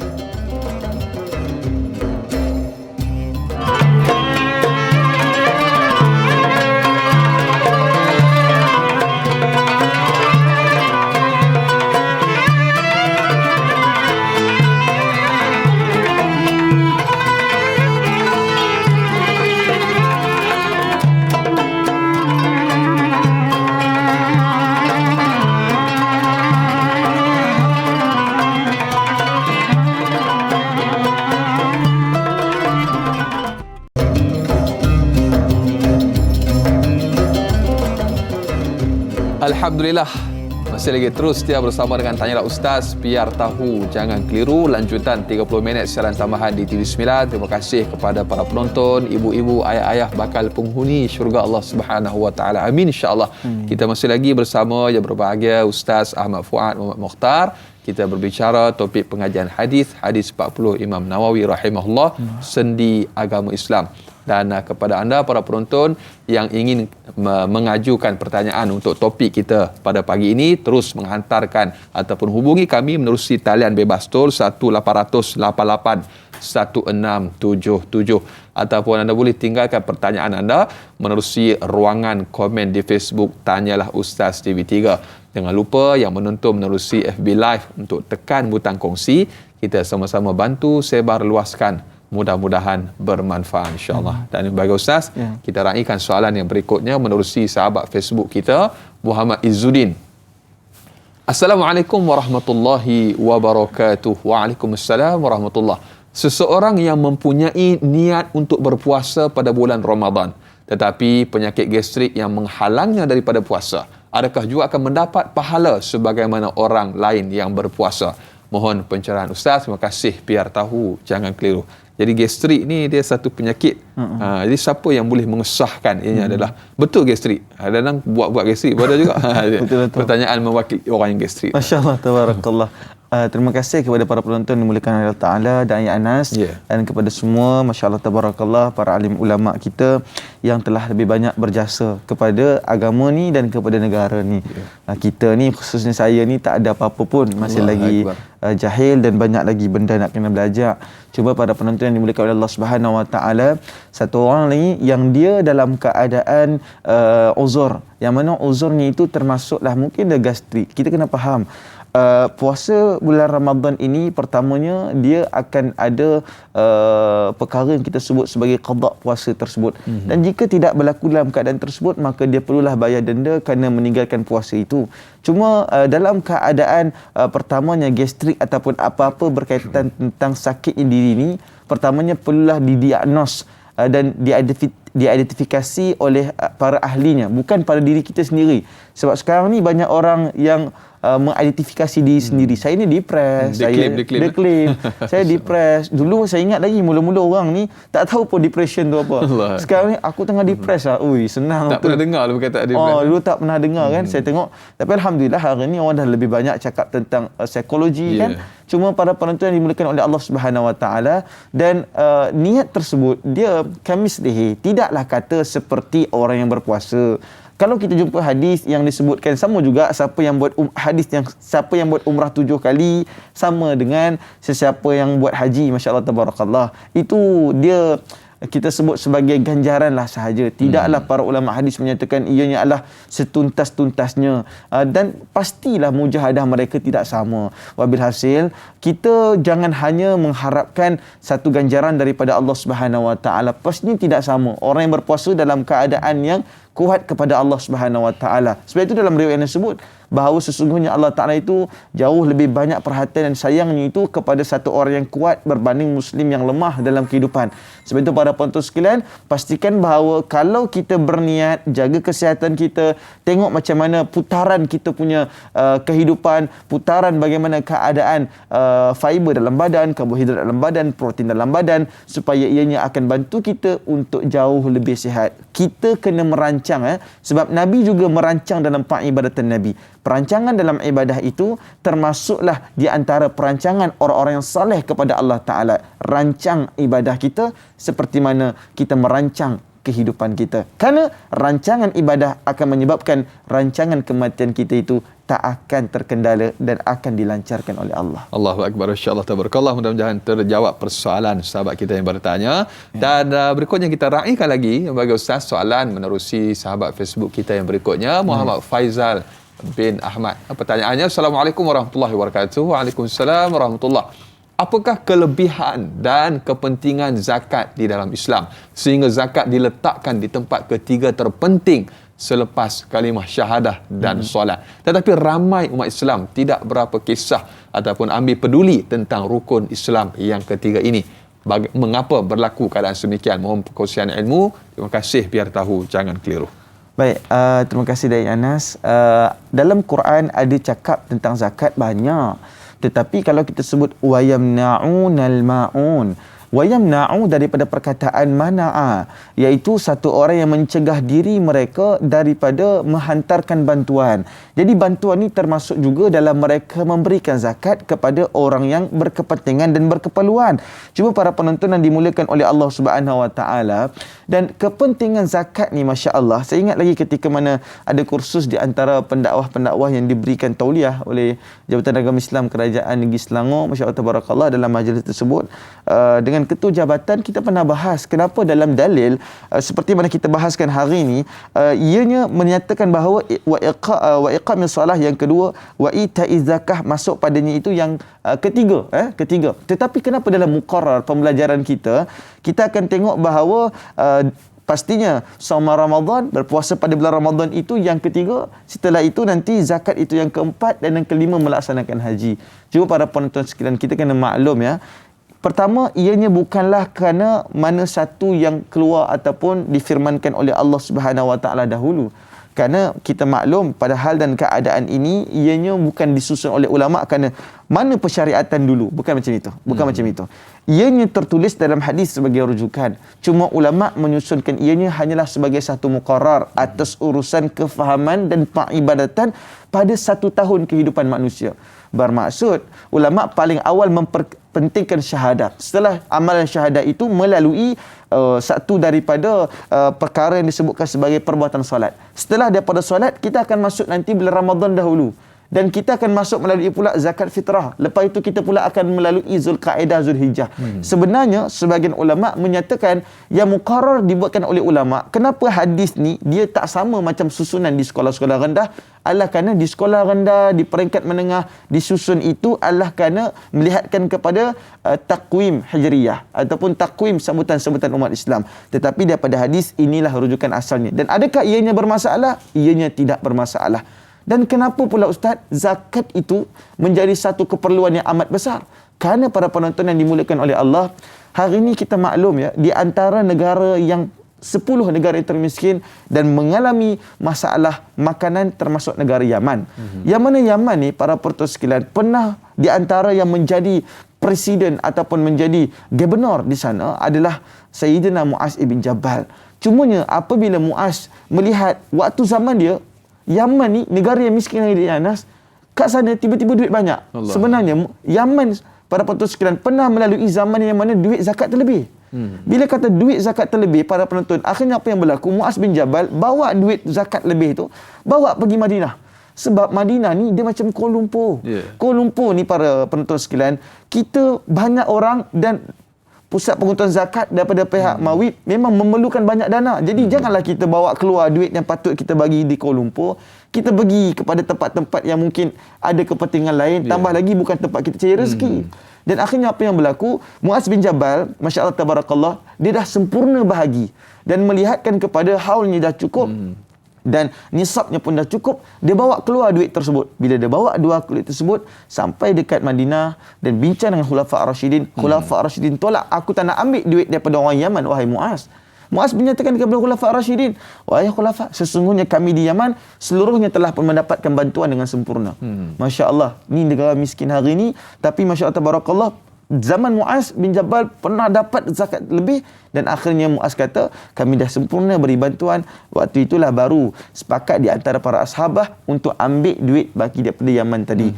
Cuma saya nak sebut kepada para penonton yang dimuliakan oleh Allah Subhanahu Wa Taala, jadi asas dia hari ini, kalau dahulu kita melihat bagaimana zakat dapat memperkasakan umat, memberikan orang fakir dan miskin itu semangat untuk kembali berdaya saing, berikan kepada mereka modal kehidupan. Dan kita kena ingat, kerana tersebut juga dalam sebahagian riwayat, kemiskinan itu boleh jadikan seseorang dekat dengan kekufuran kepada Allah. Jadi kita nak menyelamatkan, nak membantu dia. Kalau kita tak bayar zakat, kalau kita tak bantu zakat, kalau kita tak percaya pula kepada institusi agama, dia akan meruntuhkan sendiri. Jadi institusi agama ni dia akan runtuh bermula dengan sangka buruk sebagai pendukung-pendukung agama terhadap sangkaan kita. Sebab itu kita melihat kejayaan mereka ini dengan audit yang sangat baik dalam keadaan jabatan agama Islam ni diaudit dan mereka juga diuruskan oleh orang-orang yang pakar. Kerana kepentingan membangunkan masyarakat itu juga termasuk di antara perkara yang besar dalam pembinaan negara bangsa. Masya-Allah, tabarakallah. Dan salurannya lebih tepat seandainya kita salurkan kepada pihak-pihak yang berautoriti. Masya-Allah, tabarakallah. Dan berikutnya bagi Ustaz, kita nak raikan sahabat pemanggil kita yang berikutnya di talian pada ketika ini. Halo, Assalamualaikum. Bismillahirrahmanirrahim. Assalamualaikum warahmatullahi wabarakatuh. Waalaikumsalam. Dan kru tanyalah Ustaz. Saya Nurul Hidayah binti Saifuddin dari Kota Baru. Silakan. Okey, soalan saya Ustaz. Adakah berdosa bagi mereka yang baru memeluk Islam tidak melaksanakan sendi agama ini kerana tidak tahu dan masih belajar? Baik. So, apakah tanggungjawab baginya untuk mengukuhkan sendi agama ini? Baik. Itu sahaja soalan saya. Sekian, terima kasih. Sama-sama. Assalamualaikum warahmatullahi wabarakatuh. Terima kasih Puan Hidayah dari Kelantan yang bertanya soalan. InsyaAllah kita akan jawab selepas kita kembali lihat. Terus setia menonton Tanyalah Ustaz. Biar tahu, jangan keliru. Nantikan jawapannya selepas ini.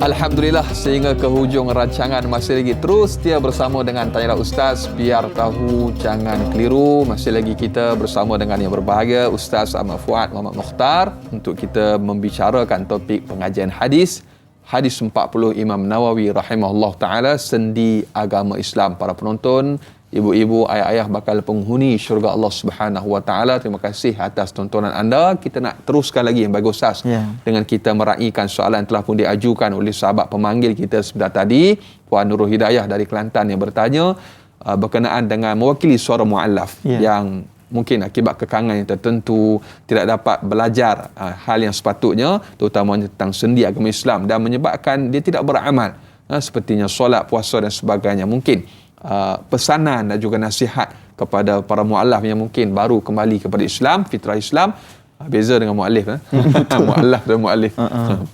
Terima kasih kepada Dai Yanas kan. Dai Yanas tadi ujung dia sebut muallif. Muallif tu pengarang. Muallaf itu adalah satu orang yang baru kita sebut sebagai tukar kepada agama Islam lah kan, kembali balik kepada fitrah dirinya.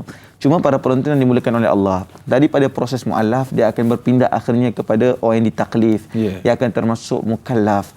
Jadi macam itu juga maklum pada kita, mereka akan kembali balik seperti mana usia kecil kita, iaitu mereka ada tempoh. Ulama khilaf tentang jumlah tempoh muallaf itu, tetapi di antaranya disebutkan mereka ada 5 tahun untuk mempelajari tentang kembali dasar-dasar agama, sendi-sendi agama.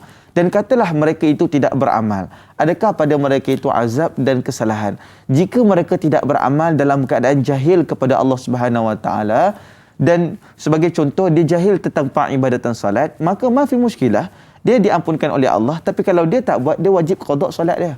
Kerana perintah solat ni, para penonton dimuliakan oleh Allah, tak pernah terbatal. Termasuklah mangsa-mangsa banjir yang mungkin mereka ni menyelamatkan diri mereka, mereka naik dekat atas bumbung. Kalaupun dia naik atas bumbung waktu itu, dia kena solat. Nak solat macam mana Ustaz?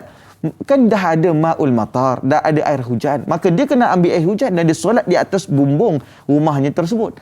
Dan macam itu juga para penonton yang dimuliakan oleh Allah Subhanahu wa taala, satu orang yang mungkin dikejar oleh musuh, maka ada juga solat khauf. Jadi apa yang maklum kepada kita, kalaupun dia jahil, kalaupun ditinggalkan oleh kerana kejahilannya, maka Allah Subhanahu wa taala itu mengampunkan dia, cuma dia mesti qada juga. Dia mesti qada juga kerana telah pun menjadi satu tanggungjawab dalam kehidupan dia, termasuklah dalam urusan-urusan amalan kepada Allah Subhanahu wa taala. Sebab itu saya nak khabarkan kepada semua, mungkin ada sahabat-sahabat muallaf, teruskanlah sebenarnya pencarian pemahaman kepada Allah Subhanahu wa taala. Belajar ni banyak, saya pun tak habis-habis belajar. Sebab kita ni banyak sangat perkara yang masih kurang. Banyak sangat perkara yang kalau Allah Ta'ala tak kurniakan ilmu kepada kita, kita tak ada kefahaman. Jadi apa yang kita nakkan adalah teruskan kita pembelajaran. Dan kalau kita semangat juga untuk memasukkan orang ke dalam Islam, dan jangan pula sebahagian daripada kita mengkufurkan pula orang Islam. Jadi sebab hari ni ada banyak pula budaya takfiri, kafir mengkafirkan. Sedangkan majoriti daripada kita tetap lagi ahli kiblat. Yang mana beramal dengan Allah, makan sembelihan orang Islam, menghadap kiblat, itu ahli kiblat. Jadi sebab itu para penonton dimulakan oleh Allah Ta'ala, yang golongan mu'allaf kita terus perkasakan, dan golongan mukallaf pula dalam agama ni, tenteramlah kita bersepakat untuk memastikan orang dapat melihat tasawur Islam yang sangat jelas. Masya-Allah, tabarakallah. Berikutnya yang bagi Ustaz, kita ada Siti Nurbayah di Facebook. Soalannya, Assalamualaikum warahmatullahi wabarakatuh. Waalaikumsalam warahmatullahi. Bagaimanakah cara yang betul untuk kita menghubungkan kelima-lima rukun Islam itu supaya ia tercipta menjadi satu kekuatan iman di dalam diri kita untuk melakukan amal kebaikan, dan ia boleh atau mampu menghalang diri kita daripada melakukan dosa dan perkara yang dilarang oleh Allah Subhanahu wa taala. Dan yang kedua soalannya, apakah kepentingan iman dan amal di dalam diri seorang muslim? Kerana ada yang mengaku Islam dan mempunyai iman tetapi tidak beramal. Masya-Allah, tabarakallah. Soalannya Ustaz. Para penonton yang dimuliakan oleh Allah dan Anas, kita akan dapat melihat banyak amalan-amalan yang berbeza di antara kita semua. Dan kita sebut solat. Kalau sembahyang ni, dia bukan kita yang sebut. Sebenarnya kitab Turas pun sebut. Kitab kuning, kitab lama pun sebut tentang sembahyang. Cuma apa yang kita sebutkan, para penonton yang dimuliakan oleh Allah Subhanahu Wa Taala, ketika mana kita ingin menghubungkan segala-galanya, menghubungkan kelima-lima rukun Islam itu tadi, bagi memastikan kelima-lima akar itu terpacak dengan teguh di dalam hati dan sanubari kita, maka mestilah ianya dilaksanakan dengan adanya guru yang mursyid, yang mana guru tersebut mampu untuk mendidik kita, mampu untuk melentur kita, mampu untuk menegur kita, agar kita dapat memperkaitkan keseluruhan daripada rukun-rukun Islam. Sebab bila disebutkan dalam hadis dengan jelas kepada kita, bunyal Islamu ala khamsin, istilahnya itu besar, iaitu Islam itu akan terbina dalam keadaan 5 perkara yang menjadi pucuk dan akarnya. Asyhadati an la ilaha illallah wa anna Muhammadar Rasulullah, yang mana kau mula bersaksikan dalam keadaan yang sangat dahsyat. Al-Imam Al-Syekh Al-Raghib Al-Isfahani menyatakan kepada kita, bermusyahadah itu adalah sama ada musyahadah dengan mata ataupun kita bermusyahadah dengan ilmu, dengan hati kita kepada Allah Subhanahu Wa Taala. Terkait pula dengan setiap daripada lafaz syahadah itu, tuntutan kita untuk taat kepada perintah Rasul, taat kepada salat, melaksanakan pemberian zakat, termasukkanlah melaksanakan haji, dan pada akhirnya kita berpuasa pada bulan Ramadan. Sebab itulah para penonton yang dimuliakan oleh Allah Subhanahu Wa Taala, nak halang diri kita, nak tolak diri kita ini daripada melakukan perkara sedemikian adalah hari-hari kita kena muhasabah. Hari-hari kita kena tajdid niat. Hari-hari kita kena susun, ya Allah, apa sebenarnya tujuan kehidupan aku, ya Allah? Apa tujuan, ya Allah? Qad kana salafun salih. Sesungguhnya para penonton sekalian, dulu pada zaman salafus salih, pada awal kurun, kalaulah mereka melihat ada di kalangan para sahabat yang tak dapat solat berjemaah kepada Nabi, dengan Nabi SAW, maka apa yang akan berlaku? Maka mereka akan mengucapkan salam ta'ziyah selama 7 ayyam, selama 7 hari. 7 hari 7 malam, salafus soleh ni dia akan nasihatkan kawan-kawan dia, salam takziah ya. Kenapa? Sebab kau tak dapat solat jemaah tadi. Para penonton yang dimuliakan oleh Allah Ta'ala, sebab tak dapat solat jemaah saja, hampir seminggu diucapkan salam takziah dari Anas. Allah. Bayangkan kalau kita ni boleh kata habis umur kita dengan salam takziah orang je. Macam kematian ahli keluarga pula. Macam kematian ahli keluarga. Itu yang berlaku dari Anas kepada orang-orang salafus salih, yang mana mereka itu berada pada peringkat yang ali, peringkat yang al-arif billah, yang mana mereka itu telah sampai pada perjalanan rohani mereka kepada Allah. Ingat ya, ilmu ada perjalanannya, rohani ada perjalanannya, dan nyawa ada pengakhirannya. Allahu Akbar, masya-Allah, tabarakallah. Dari jeram sampai muara, biru lautan indah nyaman, rukun Islam 5 perkara, tunggak amalan, tanda iman. Masya-Allah, tabarakallah. Para penonton, ibu-ibu, ayah-ayah bakal penghuni syurga Allah Subhanahu Wa Taala.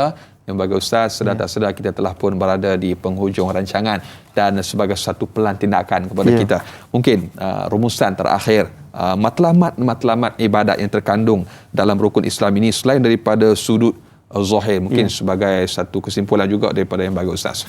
Para penonton yang dimuliakan oleh Allah Subhanahu Wa Taala, bila kita nak menyimpulkan apa yang terbaik pada saat ketika ini, saya nak mengambil pandangan para ulama, iaitu Babali sepanjang Fatani yang sebutkan kepada kita di akhir zaman ini kita tidak akan berlakunya satu pertembungan yang paling besar kecuali pertembungan yang melibatkan usul-usul, yang juga pertembungan yang akan melibatkan tentang ghazwatul fiqriyah, iaitu perang pemikiran. Jadi bila kita berhadapan dengan perang pemikiran, hendaklah kita semua mempertahankan setiap sudut hukum hakam yang ada dalam agama ini. Walaupun kita terpaksa meletakkan tengkuk kita di bahagian hadapan sekali dan kita merisikokan diri kita untuk mempertahankan agama Allah, sesungguhnya itu di antara nikmat yang paling besar. Dan para penonton, dan nikmat yang paling besar itu adalah apabila kita maklum, bila sebut la ilaha illallah Muhammadur Rasulullah, kita mesti ternafilah Allah dengan sifat makhluk, ternafilah Allah dengan segala sifat kelemahan, dan jika sesuatu itu ternisbah kepada makhluk, maka tidak kita gambarkan. Seperti mana kata Imam Ahmad. Nah, juga dinyatakan mahma tasawwarta bibalik wallahu bi khilafin zalik. Sesuatu yang kau tergambarkan pada pemikiran engkau, sesungguhnya Allah Ta'ala bukan sedemikian. Begitu juga marilah kita mempertahankan baginda Nabi sallallahu alaihi wasallam daripada pelbagai jenis kehinaan dan keburukan yang berlaku kepada Nabi, kerana Nabi lah yang bawakan cahaya kepada kita. Pertahankan juga 11 isteri Nabi. Nabi bukan berkahwin atas urusan asi untuk bermaksiat, tidak. Kalau kita ikut sejarah, Sayyidina Abdul Rahman bin Auf juga berkahwin ramai. Kalau kita tengok sejarah juga, Sulaiman ibn Daud berkahwin dengan 70 orang isteri dan Yanas. Itu Nabi Sulaiman. Jadi kita kena maklum ya, bukannya itu satu perkara yang melanggari agama Allah Ta'ala. Termasuk jugalah wa ita'iz zakah, bayar zakat. Para penonton yang dimuliakan oleh Allah Ta'ala, zakat simpanan, zakat pendapatan. Kurang lebih hari ini, siapa yang setahun pendapatan dia lebih daripada RM20,000 kurang lebih, ataupun RM21,000, maka perlu ada untuknya itu simpanan untuk diberikan. Wa hajjil bait, dan kemampuan dia untuk melakukan haji. Kalau tak boleh buat haji dalam mazhab Syafi'i, wajib satu orang tersebut buat sekali umrah. Dan juga wasam Ramadan, marilah kita menjadikan Ramadan kita ini berada dalam keadaan tenang, tenteram dan diperkasakan dengan amalan yang baik. Dan yang paling seronoknya, masya-Allah tabarakallah, mudah-mudahan keseluruhan perbincangan kita ini menjadi iktibar dalam kehidupan kita demi memperkuatkan tauhid, fiqh dan juga tasawuf. Wallahu a'lam. Masya-Allah tabarakallah. Dan kita minta Ustaz tutup dengan sedikit doa, mudah-mudahan Allah Subhanahu wa taala memberkati kita insya-Allah. A'udzubillahi minasyaitonirrajim. Bismillahirrahmanirrahim. Allahumma ighfir lana dzunubana wa liwalidina warhamhuma kama rabbayana saghira. اللهم فقهنا في الدين وعلمنا التأويل واهدنا إلى صراط المستقيم. اللهم اجعلنا حوائجنا حاجات مقبولة ولا تجعلنا حوائجنا حاجات مردودة. سبحان ربك رب العزة عما يصفون والسلام على المرسلين والحمد لله رب العالمين. Amin, amin ya rabbal alamin. Alhamdulillah, jazakallah khair diucapkan kepada panel undangan kita, Ustaz Ahmad Fuad Muhammad Mukhtar. Terima kasih sekali lagi Ustaz. Mudah-mudahan Allah Subhanahu wa taala memanjangkan usia Ustaz dalam ketaatan kepada perintah Allah Subhanahu wa taala, ditambahkan ilmu pengetahuan untuk terus membimbing kita, khususnya dalam rancangan Tanyalah Ustaz biar tahu jangan keliru. Dan sebagaimana biasa, esok jam dan juga waktu yang sama, para penonton, kita akan bersama dengan Da'i Hadari selaku moderator dan juga Profesor Madya Datuk Dr. Muhammad Izhar Arif selaku panel undangan untuk topik fiqh pergaulan dalam keluarga. Jam dan juga waktu yang sama. Saudara-saudara penonton, jangan mencari yang sempurna. Sempurnakanlah apa yang ada, tidak ada yang sempurna melainkan Allah Subhanahu wa taala. Sehingga berjumpa lagi. Assalamualaikum warahmatullahi wabarakatuh.